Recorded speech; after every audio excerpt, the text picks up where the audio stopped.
Hello everybody. Today we'll be discussing physiology of sensation based on the MCR booklet. It is the competency number PH 10.3. Describe and discuss somatic sensations and sensory tracts. Sensory tracts we have discussed in detail in the last lecture. Now let's move with the somatic sensation. Somatic senses are basically classified in three physiological types based on the way of stimulation. Number one is mechanoreceptive somatic sensations, for example, tactile and position senses. Thermoreceptive senses, as the name indicates, which will detect heat and cold, and pain senses, which is activated by factors that damage the tissues, maybe mechanical, maybe chemical, maybe thermal, or by tissue damage. So these are the three principal physiological types of somatic senses. Now just to revise physiology of ascending tract, this is our first tract, which you can see right from the receptor. It is starting and going straightly uncrossed without any synapse up to the medulla oblongata. This is our, which is not synapsing with a neuron in the medulla oblongata, that is tract nucleus fasciculus and nucleus gracilis. From here you can see it is crossing to opposite side, going up to the thalamus. From here it is going to the sensory cortex. Now this tract is called as dorsal column tract. It carries the sensation of touch and different types of touch, that is a fine touch, vibration, touch with force, that is a pressure, and styrgnosis. So I have shown in this diagram both sides, both tracks, so that we can understand it a better way. Other track which we have learned is starting from the receptor, but it is making synaptic connection immediately at the spinal cord. From here sensory neuron, that is second order neuron, is starting, and it is, you can see it is crossing to opposite side and going up to thalamus. So here I have shown this bilateral so that understanding can be better. From here both of them are relaying to the sensory cortex. Now this tract is called as spinothalamic tract. So this two we have learned in detail. Now, according to some, sibling of spinothalamic tract is spinoreticcular tract, and sibling of dorsal column tract is spinocerebellar tract. Spinothalamic is carrying sensation of pain and temperature. So here you can see all four tracts at a time. Now as per one question raised during a discussion in the last lecture, what will happen if there is a transection of spinal cord? Now in this diagram I will show you. See, if you take a transection spinal cord, classically you can understand easily here with this diagram. You can see lesion is of this side, that is a right side lesion is there. So this tract gets affected. Red tract you can see is affected now. This tract is affected. So what will happen? We'll have a loss of touch sensation below level of lesion on same site. Okay. But the spinothalamic tract, you can see the pain, touch, pain and temperature carrying here is crossing to opposite side. Now it is preserved, it is not coming in the damage. So on the same side we will not have loss of pain and temperature. Patient will have only loss of touch, pain, temperature on same side is intact. On the contrary, opposite side you can see this tract spinothalamic which is coming and crossing opposite side, now it is getting affected. So obviously opposite side will have a loss of pain and temperature, but touch is spared because touch is going on that side. So this is the picture which takes place in a hemisection of spinal cord. It is called as dissociated anesthesia. Means pain, temperature intact on same side, but touch is lost. Opposite side, pain, temperature is lost, touch is intact. So this is the way, this is very important. You should understand the level of crossing of tracts, at what level they are crossing. Now, very important thing in this is that these tracts are collecting from whole of the body.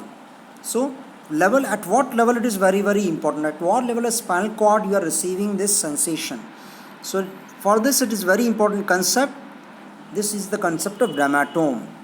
If you see in this picture, this person is labeled right from head to toe with some labeling is there. So these are nothing but different labelings are segments of spinal cord which are innervating the particular segment, that is called as dermatome. So each spinal nerve innervates a segmental field of a skin called dermatome. This is very important while doing a clinical examination. So by clinical examination, we can check the sensation of pain present or not in each of this. From that you can label that this part of spinal cord is affected, this part of spinal cord is spared.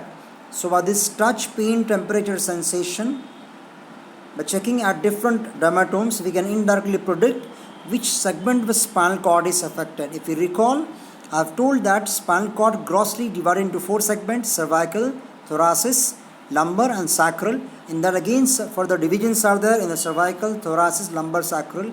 Now from this dermatome segment, you can easily find clinically which segment of the spinal cord is affected, which side, right side, left side, whether whole spinal cord is damaged or part is damaged.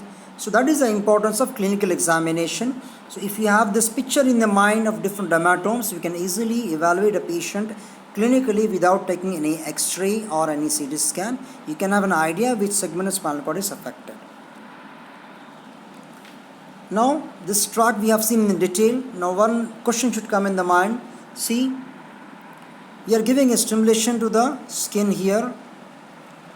There is generation of action potential which will now travel from the tract. It will go and reach the sensory cortex. This is arriving from some receptor. This is arriving from other receptor, crossing opposite side along the spinothalamic tract. A question should come, both are nothing but action potential nerve impulses.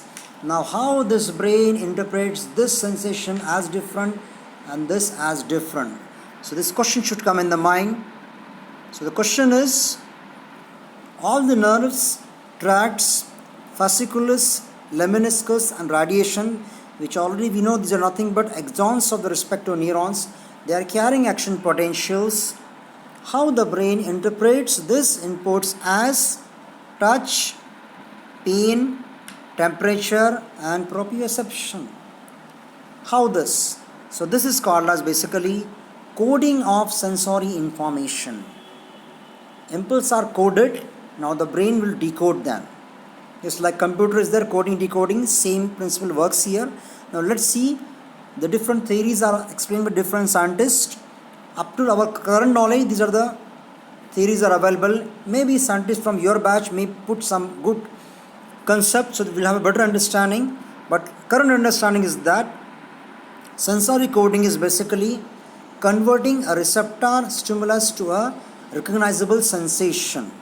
Receptors are stimulated by maybe mechanical, thermal or pain, but perception will be there in the respect to sensations. Now there are basically, brain is decoding them in 4 attributes. One is the modality, is the type of energy transmitted by the stimulus, whether it is a mechanical energy, whether it is a chemical or thermal energy, that brain has to decode. Location is the site on the body or a space where the stimulus originated. How the brain will come to know whether it is coming from upper limb and lower limb. Third, very important, intensity is signaled by response amplitude or frequency of action potential generation. Fourth is the duration, refers to the time from start to end of the response in the receptor. So like this, sensory coding is done and the brain tries to decode and try to interpret whatever action potential reaching the thalamus and sensory cortex is what type of stimulus it is. So let's try to solve this mystery and try to find what are the different answers proposed up till now. But keep in the mind, there should be always, window should be open. What next? Anything new is there? So let's see this diagram from your text of physiology guide 10. Different receptors we have already learned in the initial lectures of physiology of receptor. These are the receptor for the pain and cold, that is a free nerve endings. Receptor for the pressure, that is a Pacinian corpuscles. For the touch, Meissner's corpuscle. From the muscles, this is muscle spindle, which will carry the sensation of proprioception. Kinesthetic receptors at the joint. are there which are carrying the sensation of proprioception. Now we have learned that from each of they will ultimately all of them are first relating to the thalamus. That's why thalamus is called as a sensory relay station. Now you can see in this, from the pain receptor, impulse is arising and going along with the spinothalamic tract up to thalamus. From thalamus it is going up to sensory cortex. Okay, so this is one pathway. From the pressure, you can see this is the black, it is arising from here and going here. Ultimately both are carrying nothing but action potential. And this is the third, which is coming from the kinesthetic sensation from the joint and going from dorsal column there. Now how the brain interprets this different sensation? Now according to the neurosurgeons who have worked in the operations or done experiments on the animals, what they observed that when this nerve is being picked up, for example this red nerve is being picked up with a forceps or cotton also, there is a perception of pain sensation. And when you are picking up this nerve, the person will feel change in the position. So even if you are touching or doing anything, sensation perceived is what the receptor is specialized for that one. So they have given this name as a label line. So this is called as a label line principle. Means right from the receptor up to the termination in the cortex, wherever you give a stimulation, perception is of that receptor which is specialized for that sensation. If the receptor originated is for the pain sensation, person will have the pain sensation. If the receptor originated is for this kinesthetic sensation, person will feel that energy, that is a proprioception. As it was initially coined by Muller, it is called as Muller's doctrine of specific nerve energy. It's an old concept. So the brain is interpreting an action potential as touch, pain, temperature by the from where the receptor it is arising, and that connection is fixed right from the receptor up to the sensory cortex. So this is the decoding of modality. That is which energy is coming from this one. Every time action potential is coming, but the brain will see from where it is coming. It is coming from pain receptor, it is a pain. It is coming from touch receptor, it is a touch. So this is the first called as the label line principle or Muller's doctrine of specific nerve energy. Now this diagram we have seen in the physiology of ascending tracts. That is sensory homunculus. The sensory cortex is having a whole human body presentation right from head to toe everywhere, but it is in proportion to the skill of the part of the body which is performing. For example, this our hand is performing very skilled action. Our handwriting is our identity, so it is given more area because it is performing very skilled action. On the contrary, this our trunk, it is not having so skilled action, it is having less. So in the sensory cortex there is a positioning of whole body, projection of the whole body with respect to the skin or surface. If you just recall this, our physiology of spinothalamic tract, impulse arising from here and going to the respective area only. For example, if this origin is coming from the thumb, it will go to the thumb area only. If this origin of the receptor is from our lips, it will go to the lips area only. So like this, whole body is having presentation there in the cortex. So whole body is projected there in the cortex. Whatever skin receptors are there, they are presented there in the cortex. So you will have this same here also.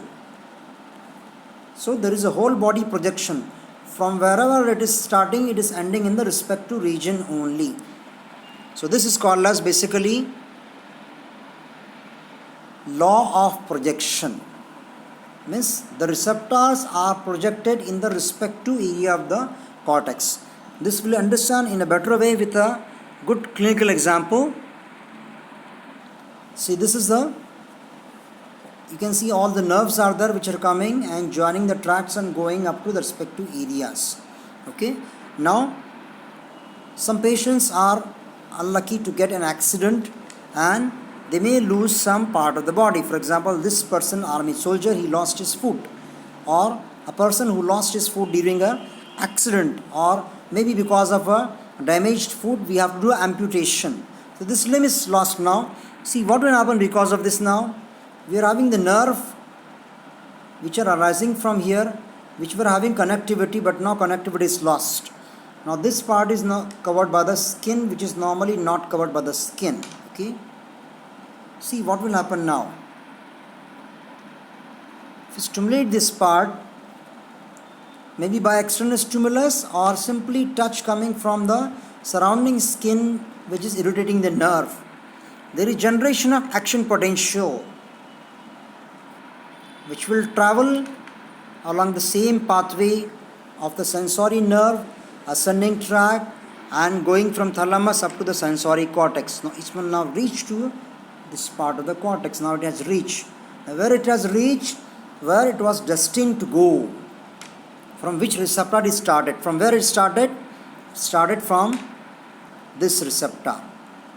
Now what will happen? This person who has lost his leg, but stimulus is coming from this part, he will have sensation of that energy in that part of the body. For example, this person who has lost his leg, he will complain that I am having a pain in my great toe. But see, the great toe is absent. But still, how is he getting the pain? Because the impulse is traveling from the same pathway which is fixed. It is going up to the sensory homunculus. So this is called as phantom limb. Means limb is absent, but person says I am having pain in that part of the body. So this is being explained by the law of projection. Person gets pain in that part of the body which is absent, but as the receptors were presented in that area, you can see the receptors are from that area.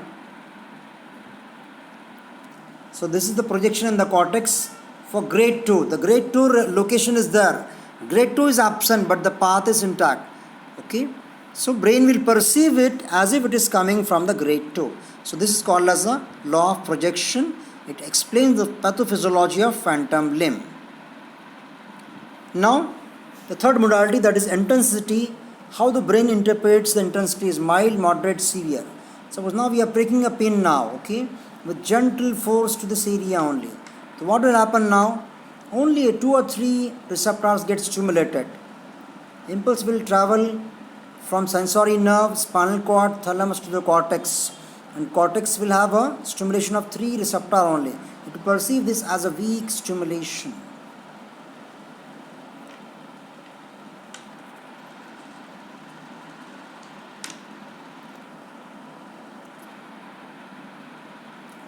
Now you give it more, a bit intensity, the painful more, you are injecting inside.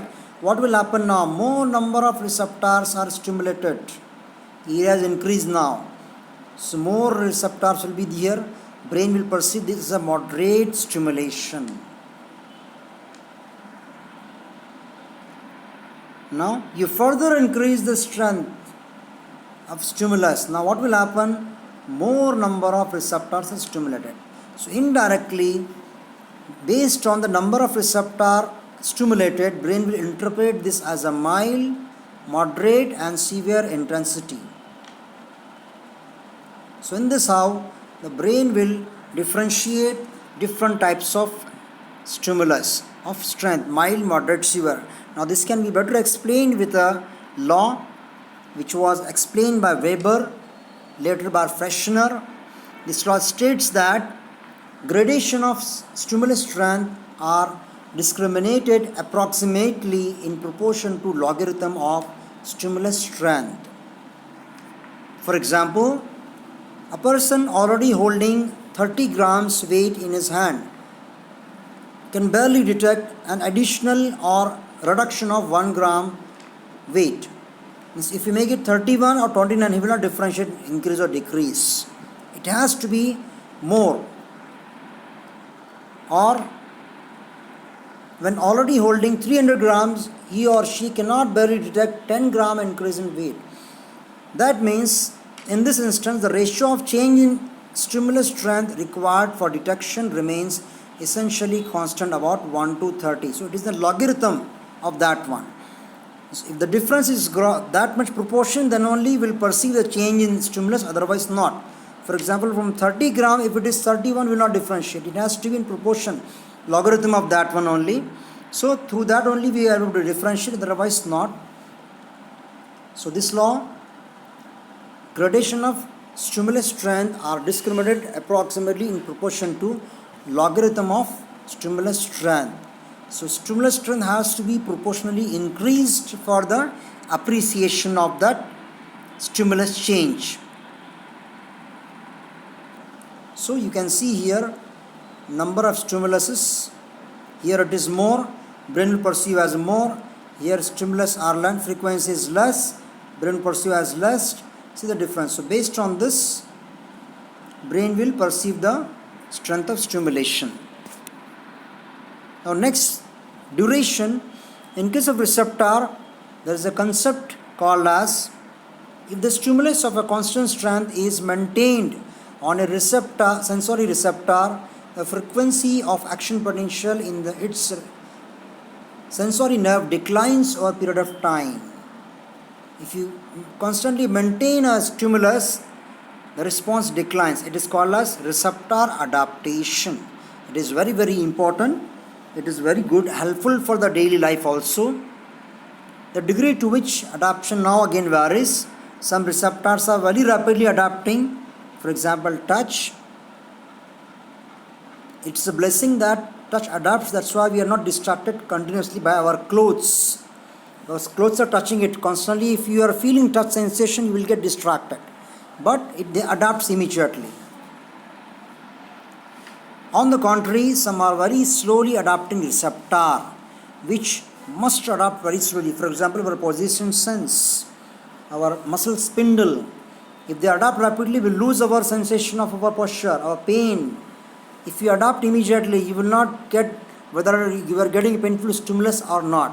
So that's why if the stimulus remains constant, gradually response reduces, but over a period of time and degree of it varies. So based on this receptor, we classify in rapidly adapting phasic receptor and slowly adapting receptor. So this is how we are decoding the sensory information by Leber-Land principle. That is, each nerve fiber carries the nerve impulse from the same receptor, and that will decide the sensation. Law of projection means whole body is having a sensory presentation in the cortex. So stimulus will be perceived in that area wherever there is a stimulation. And third, intensity discrimination is based on the number of receptors stimulated and logarithm of intensity of the stimulus that will decide the response. Thank you. So here we are finishing part 1 of sensory system sensations. Next time we will discuss second part, what is the cortical control on the sensation, how the brain discriminates different types of sensations.